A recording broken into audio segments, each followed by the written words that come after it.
There is a bit of me that we've gone from the rich diversity of the Abbey to a terribly white balcony. I'm very struck by that. I'm also looking at those younger generations and thinking, what are the nuances that they will inhabit as they grow? Nuances that Charles has exhibited from a teenage into early 20s. You'll note not a word there from presenters Tom Bradby or Julie Etchingham. There has rightly been outrage at Andoh's racism, which we all know would be rightly considered completely unacceptable if the skin colour of those being commented on were different. Claims of a lack of diversity in a family known for marrying relatives. Hi guys, welcome back to the channel. So I wanted to talk about this story regarding Adjoa Andoh, actress on Bridgerton. She basically said that the royal family standing there on the balcony were terribly white. And apparently this actress is a supporter of Meghan and Harry. And, perhaps there's some race-baiting tendencies going on there. So let's take a look at the story. Ofcom has allegedly been flooded with complaints after a Bridgerton star told ITV that the view of Buckingham Palace balcony was terribly white on Coronation Day. Numerous people have taken to Twitter to voice their outrage towards Adjoa Andoh's views during ITV's coverage of King Charles on Saturday. One commentator slammed Miss Andoh's comments as ridiculous, tweeting, "How can she get away with that? Anyone of white colour would have to make a public apology." A spokesman for Ofcom told Daily Mail Online, "Any complaints we receive on this issue will be assessed against our broadcast rules before we decide whether to investigate or not."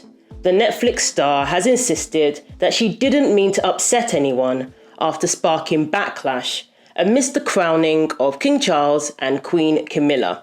And the thing is, she may very well have not meant anything by it. But the fact is, clearly we have different rules in society today.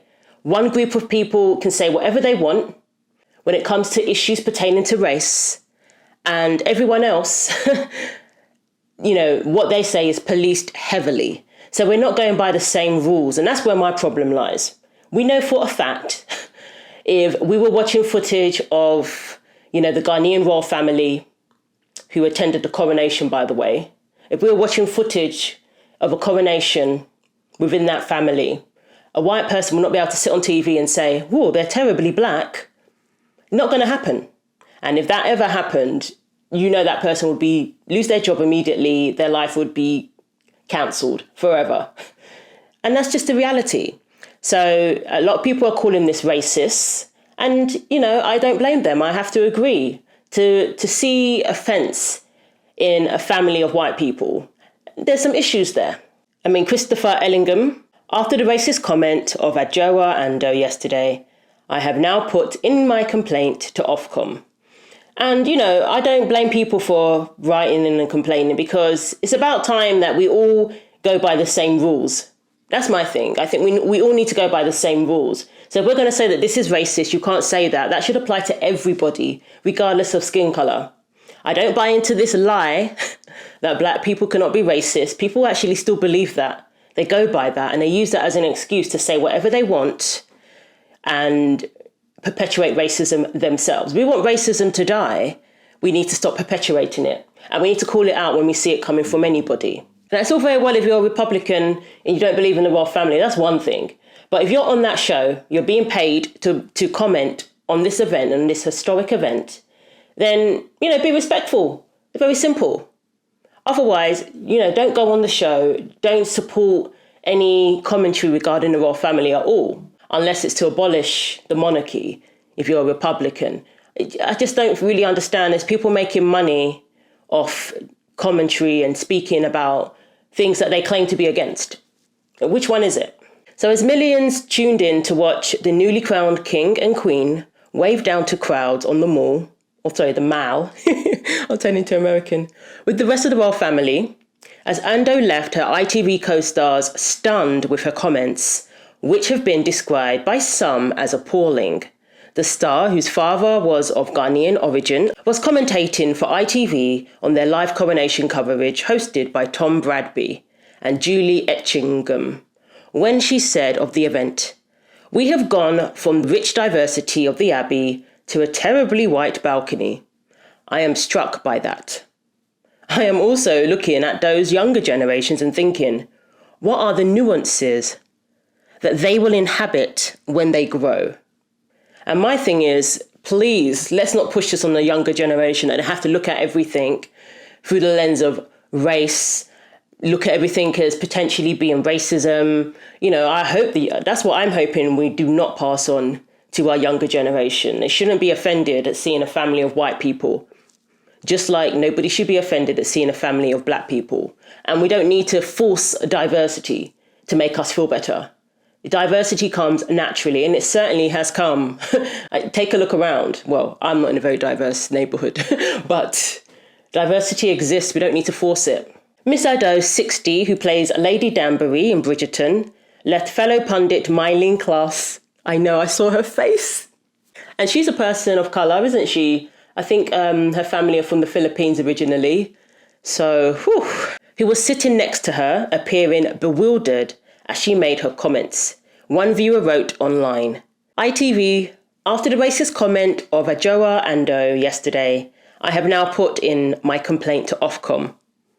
One viewer suggested, "Was going to let it go, but I'm really angry. So for a change. Things like this need challenging." But when Andoh appeared on BBC Radio 4 the next day, rather than challenge her over her anti-white discrimination, the presenter, Paddy O'Connell, instead reassured her that she had upset no one. I think I upset a few people yesterday. I was talking about the day and how marvellous it was, and then looking at the balcony at the end and suddenly went, oh, it's so white, because the day had been so mixed. But I didn't mean to upset anybody. I just was... You haven't upset anyone. Thank you, Paddy. I have a feeling the level of complaints flooding in probably disprove your theory, Paddy. In a rush to quickly extinguish any backlash, Miss Andoh, who was speaking on BBC Radio 4's Sunday morning show with Paddy O'Neill yesterday, said, "I think I upset a few people yesterday.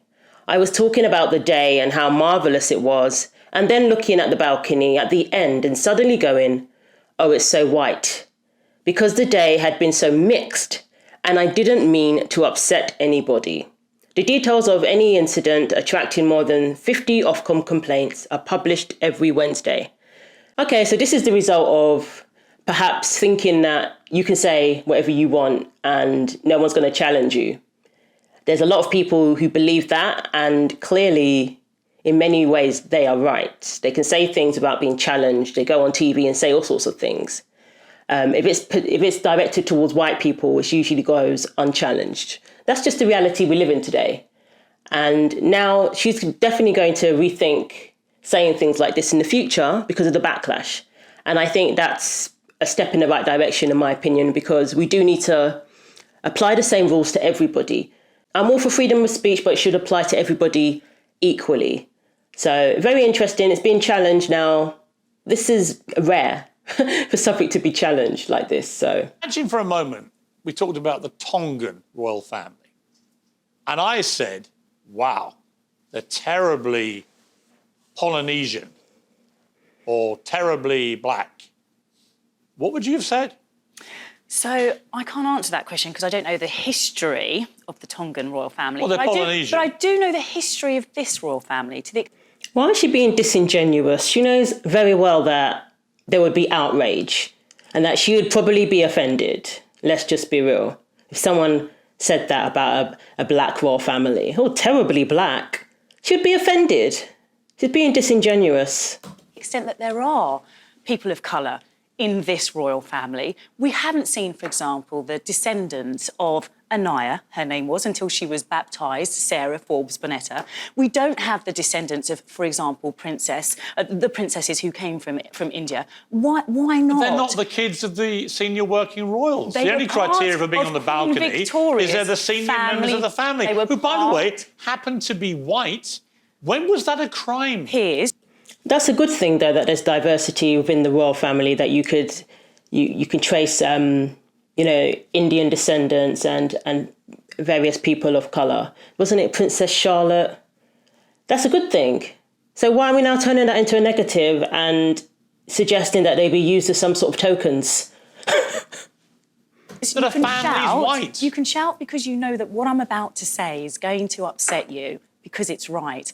Piers, Queen Victoria had a wonderful family portrait, and that family portrait included people of colour. Where are those descendants? Why aren't they on the balcony? Where is Meghan? Where are her children? Meghan? Where is... And here we have the real issue. It's about Meghan.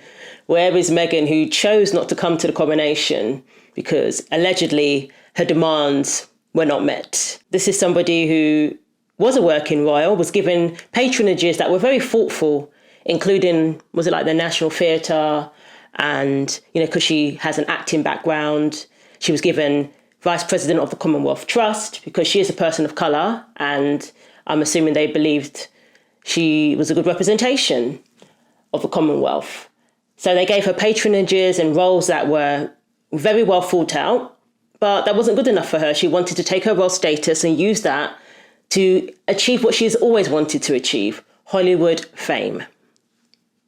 Story. I'll tell you where Meghan was. Where are they? Meghan is at her $11 million mansion in California, which is gained from the proceeds of trashing the royal family for the last 3 years. That's where she is. I accept that the adverb of terribly probably wasn't what I would choose. You think? Disappointingly, All right, I would. Yeah, so there you go. That's an understatement. She knows very well that if the roles were reversed, this was a white person talking about a black, you know, royal family, there would be outrage, and she knows it. So they're saying that she has apologised. It sounds like she's showing some regrets for her comments. So on live TV, you know, people do get in trouble for saying certain things. That's why Ofcom is there in the first place, because people do say things when they're thinking out loud. And, you know, it does happen. People do get offended at what is said on live TV.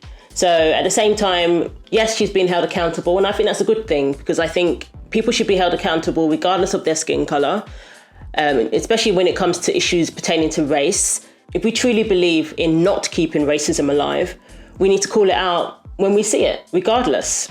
But at the same time, I hope that we could also exercise grace and forgiveness. I don't believe in cancelling anybody or condemning anybody. So I think there needs to be a balance.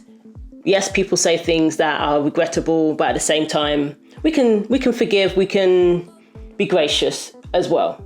So let me know what you think, share your thoughts below, take care of yourselves, and I will see you in the next video.